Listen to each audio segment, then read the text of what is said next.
Bismillahirrahmanirrahim. Assalamualaikum warahmatullahi wabarakatuh. Kembali lagi di channel aku, Suci Syafitri. Nah, di video ini aku akan menjelaskan tentang teori psikologi sastra. Nah, buat teman-teman, kalian harus simak ya.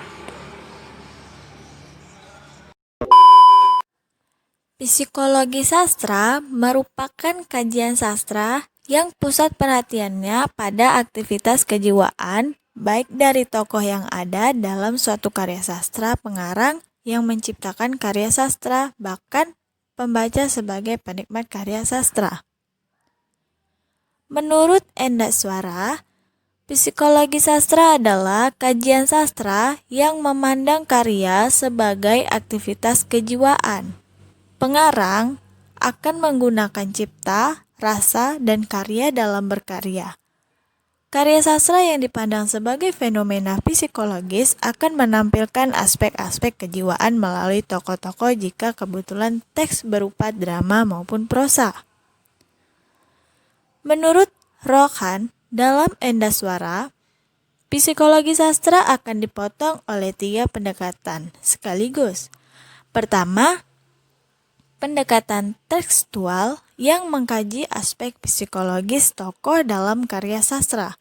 Kedua, pendekatan reseptif pragmatik yang mengkaji aspek psikologi pembaca sebagai penikmat karya sastra yang terbentuk dari pengaruh karya yang dibacanya, serta proses resepsi pembaca dalam menikmati karya sastra.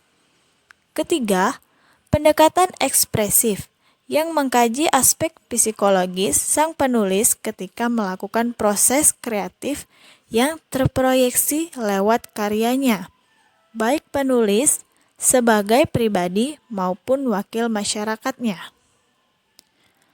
Menurut Semi, pendekatan psikologis adalah pendekatan yang bertolak dari asumsi bahwa karya sastra selalu saja membahas tentang peristiwa kehidupan manusia untuk melihat dan mengenal manusia lebih dalam dan lebih jauh diperlukan psikologi.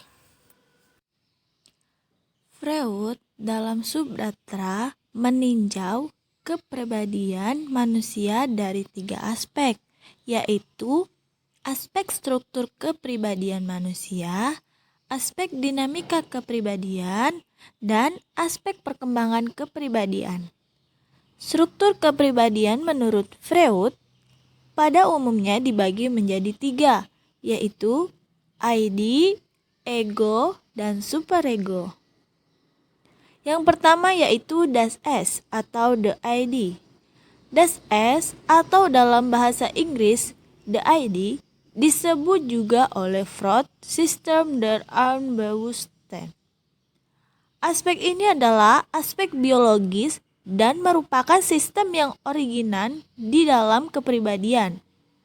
Ide adalah aspek biologis dan realitas psikis yang sebenar-benarnya. Yang kedua yaitu Das Ich atau the ego. Das Ich atau dalam bahasa Inggris the ego disebut juga sistem der Bewusstsein, Verbewusstsein. Aspek ini adalah aspek psikologis dari kepribadian yang timbul karena kebutuhan organisme untuk berhubungan dengan dunia nyata atau realita. Yang ketiga yaitu Das Oberis, the superego. Superego adalah aspek sosial kepribadian, merupakan wakil-wakil dari nilai-nilai tradisional serta cita-cita masyarakat. Superego lebih merupakan kesempurnaan daripada kesenangan. Oleh karena itu, dapat pula dianggap sebagai aspek moral kepribadian. Nah, di dalam video ini aku akan mengkaji teori psikologi pada cerpen yang berjudul Pak Lao. Nah, Pak Lao merupakan orang yang suka mengembara. Ia mengembara hanya bermodalkan semangat dan tekad. Ia berpindah-pindah kota. Ia bekerja apa saja asal cukup untuk ia bertahan di tempat itu. Hal itu terbukti dari sebagai berikut. Ia memang tak pernah lelah. Ia memang tak kenal capek, tak kompromi dengan cuaca.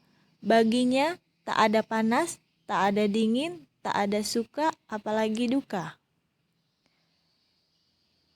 Dengan hanya bermodal semangat dan kenekatan yang sudah menjadi ciri khasnya, ia berpindah dari kota yang satu ke kota yang lainnya. Dari rumah yang ini ke rumah yang itu. Dari pekerjaan ini ke pekerjaan itu.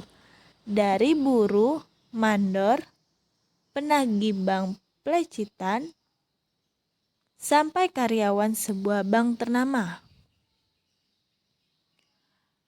Dapat dilihat bahwa Pak Lau adalah orang yang tidak kenal lelah dan nekat untuk merantau.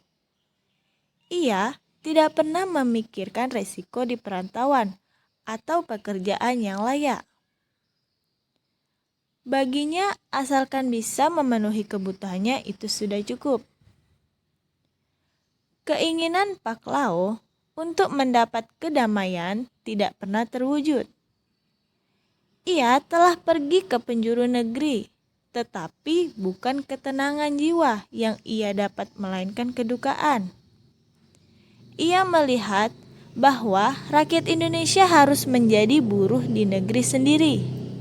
Ia juga melihat kesengsaraan yang dialami masyarakat Papua yang tidak dapat menikmati hasil kekayaannya sendiri. Berikut kutipannya. Di Batamlah ia menyaksikan bagaimana tidak bergunanya orang Indonesia.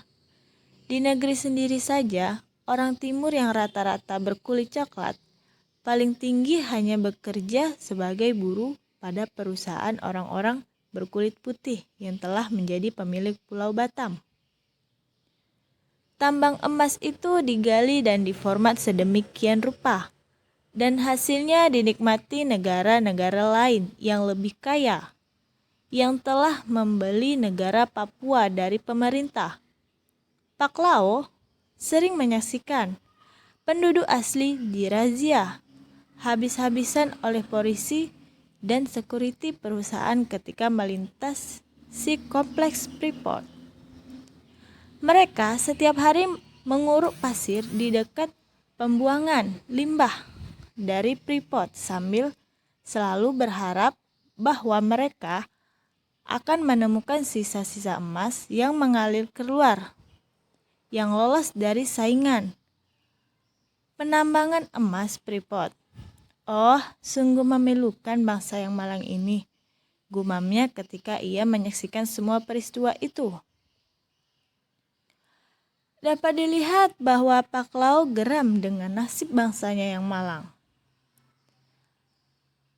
Hal tersebut dapat didasarkan pada pengalamannya yang telah melihat langsung realita kehidupan di negerinya. Dari perjalanan ke Papua yang menghasilkan catatan buruk tentang negerinya, Pak Lau memutuskan untuk pergi ke Yogyakarta. Dalam perjalanannya kali ini, ia berharap dapat menemukan kedamaian yang selalu ia impikan. Baginya, Yogyakarta merupakan kota yang damai, kota masa depan, serta kota spiritualitas dan kebudayaan tetap terjaga. Hal itu terbukti dari sebagai berikut. Aku memang belum pernah ke sana, tapi setidaknya demikianlah cerita yang berkembang, bahwa Yogyakarta adalah kota yang damai sekaligus sebagai kota masa depan, di mana spiritualitas dan kebudayaan tetap terjaga. Jawab Pak Laut bergaya intelektual dan sok sufi. Kini setahun hampir telah berlalu. Pak Lao bertahan hidup di Yogyakarta. Tapi cita-cita tentang arti kehidupan kedamaian sepertinya tak terwujud juga. Dari kutipan tersebut, diketahui bahwa pandangan Pak Lao tentang Yogyakarta yang damai tidak tercapai.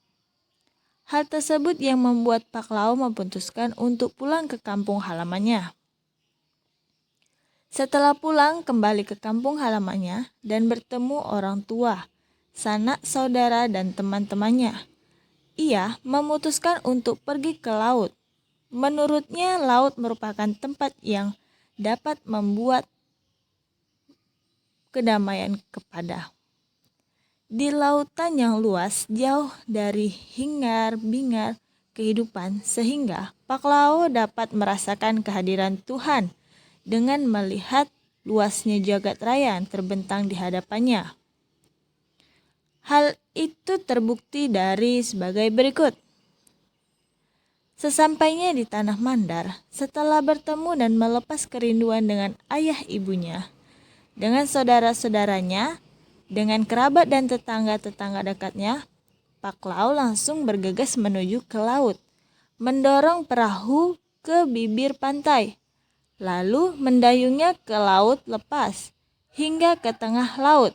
Di antara deburan ombak yang memutih, di antara burung camar, di antara laut biru dan bentangan laut lepas, ia terus mendayung hingga tak tampak lagi di mata. Sebab hanya di lautlah kita dapat menemukan kesunyian juga kedamaian, yang berlayar dari samudra sunyi untuk mencapai titik Tuhan sebagai sebuah titik yang tak terbataskan keluasannya. Di sanalah kesunyian yang hakiki, tetapi juga sekaligus sebagai ruang kedamaian yang abadi. Dari kutipan tersebut menjelaskan tentang akhir pencarian Pak Lao akan kedamaian yang merupakan bentuk superego dari Pak Lao. Ia menyadari bahwa di kampung halamannya di laut yang tenang, ia dapat menemukan kedamaian yang dicarinya. Pak Lao juga mendapatkan pencerahan akan kesejatian Tuhan di laut. Dari uraian tersebut dilihat bahwa ego Pak Lao dapat menekan ID-nya untuk terus pergi mencari kedamaian. Dari egonya tersebut membuat Pak Lao memutuskan untuk pulang kembali ke kampung halamannya. Egonya tersebut membuat Pak Lao menemukan kedamaian yang selalu ia cari. Ego Pak Lao mampu menekan ID-nya dan memunculkan superego. Nah, jadi itulah yang dapat aku sampaikan. Lebih dan kurangnya mohon maaf ya. Nah, kemudian jangan lupa subscribe, like, komen, dan share. Sampai jumpa di video berikutnya. Dah. Wassalamualaikum warahmatullahi wabarakatuh.